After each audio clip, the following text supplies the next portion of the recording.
जय हिंद everyone, welcome to the channel UPSC NET JRF.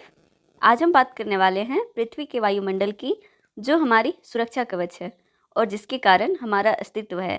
वायुमंडल हमारे जीवन के साथ साथ हमारे एग्जाम के लिए भी काफ़ी इंपॉर्टेंट है, क्योंकि जिस भी एग्जाम में ज्योग्राफी से क्वेश्चन बनते हैं उसमें वायुमंडल से रिलेटेड क्वेश्चंस आते ही हैं। तो चलिए शुरू करते हैं बिना देर किए। हमारी पृथ्वी पर जीवन को संभव बनाने के लिए 3 चीज़ें बहुत ज़रूरी हैं, जिनमें से है जलमंडल, स्थलमंडल और वायुमंडल। और ये तीनों जहाँ मिलते हैं इसे जैवमंडल कहते हैं। तो इन सब में से आज हमें वायुमंडल को पढ़ना है। वायुमंडल जो है गुरुत्वाकर्षण के कारण पृथ्वी के चारों ओर फैले हुए है और यह विभिन्न गैसों का मिश्रण का आवरण है। यहीं से कुछ क्वेश्चंस एग्जाम में पूछा जा चुका है, जैसे कि पृथ्वी पर वायुमंडल क्यों है, कौन सी गैस सर्वाधिक है, इन गैसों को क्रम से सजाएं, आदि कई सारे क्वेश्चंस एग्जाम में पूछा जा चुका है। तो अब आगे देखते हैं। वायुमंडल को कई सारे परतों में बांटा गया है, क्योंकि सबकी विशेषताएं अलग अलग हैं, जिसमें पहला है क्षोभ मंडल, समताप मंडल, मध्यमंडल, आयन मंडल और बहिर्मंडल। इन 5 परतों को मिलाकर वायुमंडल कहा जाता है। वायुमंडल में मिलने वाली विभिन्न गैसों को भी देख लेते हैं हम लोग। सबसे ज़्यादा मात्रा में नाइट्रोजन मिलता है, उसके बाद ऑक्सीजन, उसके बाद आर्गन और carbon dioxide, nickel, krypton, helium, xenon और हाइड्रोजन। एग्जाम में कई बार इसको क्रम में पूछा जाता है, गैसों का नाम दे दिया जाता है और बोला जाता है कि इन्हें क्रम में सजाएं। इसके लिए एक बहुत फेमस ट्रिक है, नोवा को निक्की हिलाए जाए हाई, जिसमें एन का मतलब नाइट्रोजन है, ओ का मतलब ऑक्सीजन से है, ए से मतलब आर्गन का है और को यानी कि CO2 कार्बन डाइऑक्साइड, नोवा को। अब ये नी है, नी से निकेल, के से क्रिप्टन, नोवा को निक्की, के से क्रिप्टन, हिलाई से हीलियम और जाए से जेनॉन और हाई से हाइड्रोजन। तो इसको क्रम में याद रखने का ये ट्रिक याद रखिएगा, नोवा को निक्की हिलाए जाए हाई। और अब इनका परसेंटेज देख लेते हैं। नाइट्रोजन 78% है, ऑक्सीजन लगभग 21% है, आर्गन 0.93% है, कार्बन डाइऑक्साइड 0.04% है, निकेल, क्रिप्टन, हीलियम, जेनॉन और हाइड्रोजन सबसे हल्का गैस है। इसमें पूछता है कभी कभी कि अंतरिक्ष में सबसे ज़्यादा गैस पाया जाने वाला कौन सा है, तो इसका आंसर हाइड्रोजन हो जाएगा। और इसको क्रम में ज़रूर याद रखिएगा, क्योंकि ये पूछा जा चुका है यूजीसी के एग्ज़ाम में भी। अब हम लोग आगे देखते हैं। क्षोभ मंडल, जो कि वायुमंडल का सबसे पहला परत है, जिसे इंग्लिश में ट्रोपोस्फेयर भी कहते हैं। इंग्लिश में भी याद रखिएगा इसको, क्योंकि एग्ज़ाम में कई बार इंग्लिश को ही देवनागरी में लिख के दे दिया जाता है। तो ट्रोपोस्फेयर याद रखिएगा, जो कि वायुमंडल की सबसे निचली परत है, यानी कि पृथ्वी की सतह से सटा हुआ मंडल है। और इसमें मौसम संबंधी घटनाएं होती है, जैसे कि बारिश, तूफान, गर्मी, ठंडा आदि।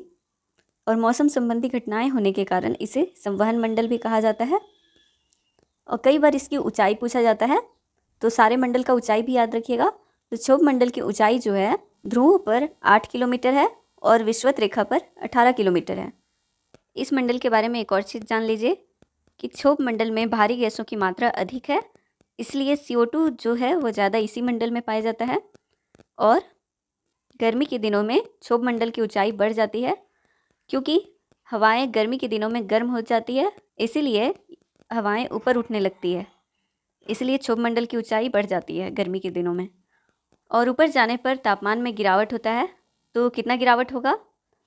165 मीटर पर 1 डिग्री सेल्सियस का गिरावट होता है, यानी कि 1 किलोमीटर पर 6.4 डिग्री सेल्सियस का गिरावट होता है। इन सब इम्पॉर्टेंट बुलेट्स को याद रखिएगा, हो सके तो इसे नोट डाउन भी कर लीजिए।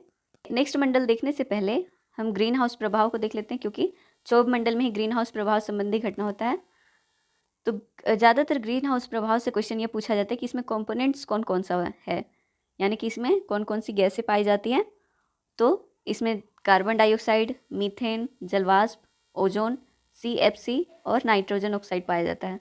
और CFC से एक क्वेश्चन ये बहुत पूछा जा चुका है कि CFC ज़्यादातर किस माध्यम से निकलता है। तो इसको याद रखिएगा कि AC और फ्रिज आदि मशीनों से CFC गैस ज़्यादा निकलता है। तो अब अगला मंडल देख लेते हैं हम लोग, समताप मंडल, जिसे इंग्लिश में स्ट्रेटोस्फेयर कहते हैं। इसमें जो है वो मौसम संबंधी घटनाएं नहीं होती है, जिसके कारण यह मंडल हवाई जहाज उड़ाने के लिए सबसे उपयुक्त है, क्योंकि इसमें रुकावटें नहीं होती है तूफान, बारिश, बादल वगैरह का।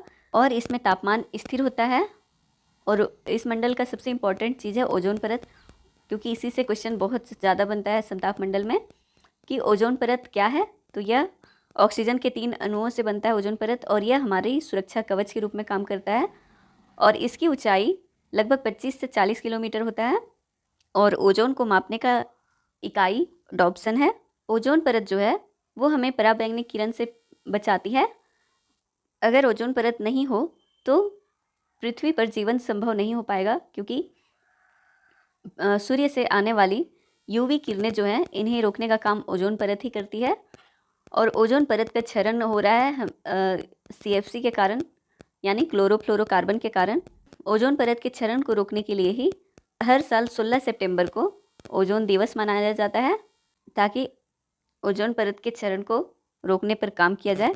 नेक्स्ट मंडल देख लेते हैं हम लोग, मध्य मंडल यानी कि मीजोस्फीयर। इसकी ऊंचाई अगर पूछा जाए 50 किलोमीटर से 80 किलोमीटर इसकी ऊंचाई है, और इसमें धूल कण यानी कि डस्ट पार्टिकल नहीं पाया जाता है। और वायुमंडल की यह सबसे ठंडी परत है, क्योंकि इसका टेम्परेचर लगभग -100 डिग्री सेल्सियस है। ठीक है। और इस परत से सबसे ज़्यादा क्वेश्चन जो पूछा जाता है उल्कापिंड से पूछा जाता है, क्योंकि इसी मंडल में यानी कि मध्य मंडल में उल्कापिंड संबंधी घटना होती है, जो कि अंतरिक्ष से आने वाले कुछ पत्थर जो पृथ्वी की ओर आते हैं मध्य मंडल में ही आकर जलने लगते हैं। तो ये क्वेश्चन जरूर बनता है कि उल्कापिंड संबंधित घटना किस मंडल में होती है, तो मध्य मंडल में होती है। ठीक है। अब नेक्स्ट मंडल देख लेते हैं, आयन मंडल, जिसे इंग्लिश में आइनोस्फीयर कहते हैं। आयन मंडल को इंग्लिश में आइनोस्फीयर कहेंगे। ठीक है।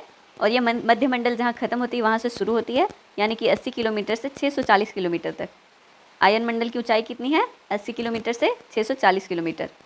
आयन संबंधी इलेक्ट्रॉनिक गुण इसी मंडल में पाए जाते हैं। इस मंडल का सबसे इम्पॉर्टेंट चीज़ है कि पृथ्वी से जो रेडियो तरंगे अंतरिक्ष में भेजी जाती है वो आयन मंडल से ही टकराकर वापस पृथ्वी पे आती है, यानी कि रेडियो वेव रिफ्लेक्ट करती है ये। और उपग्रह यानी कि सैटेलाइट, अंतरिक्षयान और रेडियो स्टेशन आदि आयन मंडल में ही भेजे जाते हैं। इसमें जो इलेक्ट्रिकली चार्ज पार्टिकल्स हैं वो प्रोटॉन है और इलेक्ट्रॉन है। ठीक है। नेक्स्ट अब देख लेते हैं बहिर्मंडल यानी कि एक्सोस्फीयर।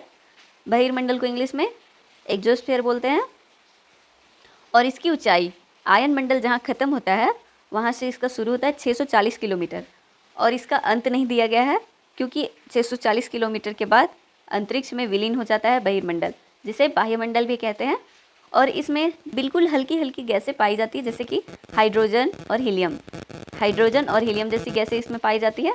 ऑब्वियस सी बात है कि भारी गैसें नीचे होगी और हल्की गैसें ऊपर होगी। इसीलिए क्षोभ मंडल में मैंने भी बताया था कि कार्बन डाइऑक्साइड जैसी भारी गैसें जो है वो क्षोभ मंडल में पाई जाती है, और हल्की गैसें जैसे कि हाइड्रोजन और हीलियम जो है वो बहिर्मंडल में यानी कि सबसे ऊपरी मंडल में पाया जाता है। यहाँ पे हवा की डेंसिटी काफ़ी कम होती है और कृत्रिम उपग्रह लगाए जाते हैं। ठीक है। और जितने भी उपग्रह छोड़े जाते हैं वो बहिर्मंडल यानी कि एक्सोस्फीयर में ही छोड़े जाते हैं। जो मैंने सारे मंडल के बारे में लिखे हैं बुलेट्स पॉइंट, इनको ज़रूर याद रखिएगा, क्योंकि ये एग्ज़ाम में कई बार पूछा जा चुका है इनसे क्वेश्चंस, और आगे भी इससे क्वेश्चंस बनते रहेंगे। और ये ज़रूर याद रखिएगा कि किस मंडल की ऊंचाई कितनी है, इसको 1-2 बार रिपीट करके भी देख लीजिएगा। वायुमंडल की परतों को क्रम में याद रखिएगा कि पहले क्षोभ मंडल आता है, फिर समताप मंडल, बीच में मध्य मंडल है, उसके बाद आयन मंडल, और बहिर्मंडल तो सबसे लास्ट में बहिर में बाह्य लिखा हुआ है, तो बहिर्मंडल सबसे लास्ट मंडल है।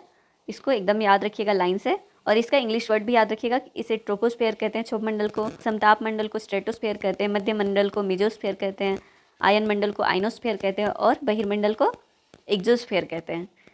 और इनके बुलेट्स पॉइंट को भी याद रखिएगा ज़रूर। उम्मीद है आपको समझ में आया होगा। तो मिलते हैं नेक्स्ट वीडियो में नेक्स्ट कंटेंट के साथ। तब तक आप पढ़ते रहिए और आगे बढ़ते रहिए। जय हिंद।